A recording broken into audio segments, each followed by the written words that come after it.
आजचा व्हिडिओ हा आपला महाराष्ट्राची शान असणारा पुण्याचा शनिवार वाडा ह्यावर होणार आहे। शनिवार वाडा कोणी बांधला, शनिवार वाड्याची ही जागा कशी निवडली आणि शनिवार वाडा हे नाव कसे पडले याबद्दल एक आख्यायिका आहे। ही गोष्ट सांगितली जाते वाड्यासाठी जागा शोधत असताना एके ठिकाणी एका कुत्र्याचा पाठलाग ससा करताना दिसला। इतका भित्रा प्राणी कुत्र्याला हुसकावून लावतोय ते पाहून ही जागा शौर्याची असली पाहिजे असा कयास बांधून थोरले बाजीरावांनी ह्या जागेला पसंत केले। या जागेवर आज दिसत असलेला शनिवार वाडा बांधण्यात आला। तसं पाहता एखाद्या वाड्यात कोण राहतंय किंवा तो कोणी बांधला यावरून त्या वाड्यांची नावं पडलेली दिसून येतात। काही वेळेस भातुकलीचा वाडा सारख्या वास्तूही इतिहासात दिसून येतात, पण या वाड्याला मात्र शनिवार वाडा असं नाव ठेवलं गेलं। पेशव्यांच्या बुधवार आणि शुक्रवार पेठेतल्या वाड्यांनाही बुधवार वाडा, शुक्रवार वाडा अशी नावं होती। शनिवार वाड्याची पायाभरणी शके 1651 साली माघ महिन्यात शुक्ल पक्षात तृतीयेला झाली। या दिवशी 10 जानेवारी 1730 ही तारीख होती आणि शनिवार होता। तसेच या वाड्याची वास्तुशांती 22 जानेवारी 1732 रोजी झाली, तेव्हाही शनिवार होता। पुढे या वाड्यालाही तेच नाव पडले। असा होता हा शनिवार वाडा। पुण्याचे पेशवे या पुस्तकाचे लेखक रा कुलकर्णी यांनी पेशवेकालीन पुणे ह्या प्रकरणात या वाड्याची माहिती दिली आहे। ते लिहितात, ह्या वाड्याची मुख्य इमारत 6 मजली होती। असे म्हणतात की ह्या इमारतीच्या गच्चीवरून आळंदीच्या देवळाचा कळस आणि पर्वतीचे विहंगम दर्शन होत असे। शनिवार वाड्यास 5 दरवाजे आहेत। त्याची तटबंदी 185 यार्ड लांब आणि 33 फूट उंच आहे।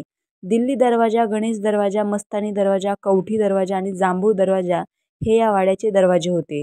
त्यातला दिल्ली हा मुख्य दरवाजा आणि गणेश दरवाजा हा पेशव्यांच्या गणपती महालास जाणारा महत्त्वाचा दरवाजा होता।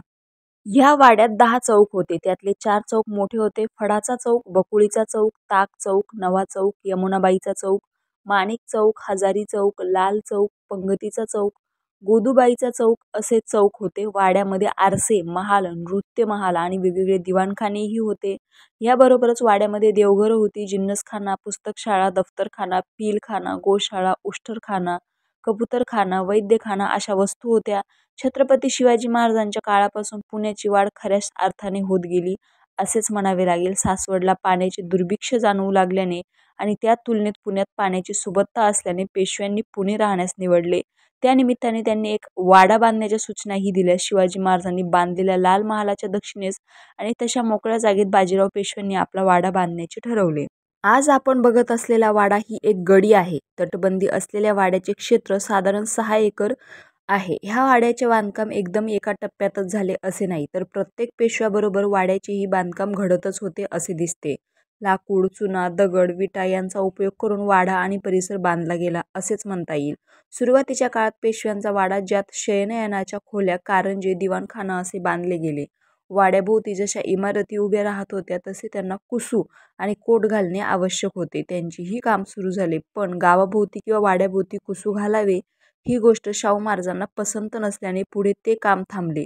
पुढे काही कालांतराने तट बांधण्यात आला। बाजीराव पेशवे, नानासाहेब, भाऊ राघोबा, दादा जनार्दन पंत, विश्वासराव, माधवराव, नारायणराव, सवाई माधवराव पेशवे यांचे जवळपास संपूर्ण आयुष्य वाड्यात गेले। त्यामुळे त्यांना आणि कुटुंबाला लागेल असे स्नान, भोजनगृह, देवघरे, रत्नशाला, वस्त्रघर, शास्त्रघर, वस्तुभांडार, गोशाळा, अश्वशाला, गाठीभेटी, दरबार अशा अनेक इमारती इथे बांधलेल्या दिसतात। पाण्याची अडचण दूर करण्यासाठी विहिरी खणल्या होत्या। तसेच कात्रजचे पाणी, नदीचे पाणी आणून वाड्याच्या पाण्याचा प्रश्न मिटवलेला दिसतो।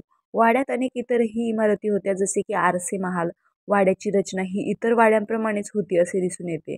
खण आणि घई ह्या मोजमापाचा उपयोग करून चौक असलेला वाडा बांधलेला दिसून येतो, जो त्याचा भाग चिरेबंदी आणि वरील भाग विटा, लाकूड, चुना याचा उपयोग करून बांधलेला होता। दुर्दैवाने लागलेल्या आगीत हा वाडा भस्मसात झाला आणि जो त्याचा भाग शिल्लक राहिला, जो आज आपल्याला बघायला मिळतो।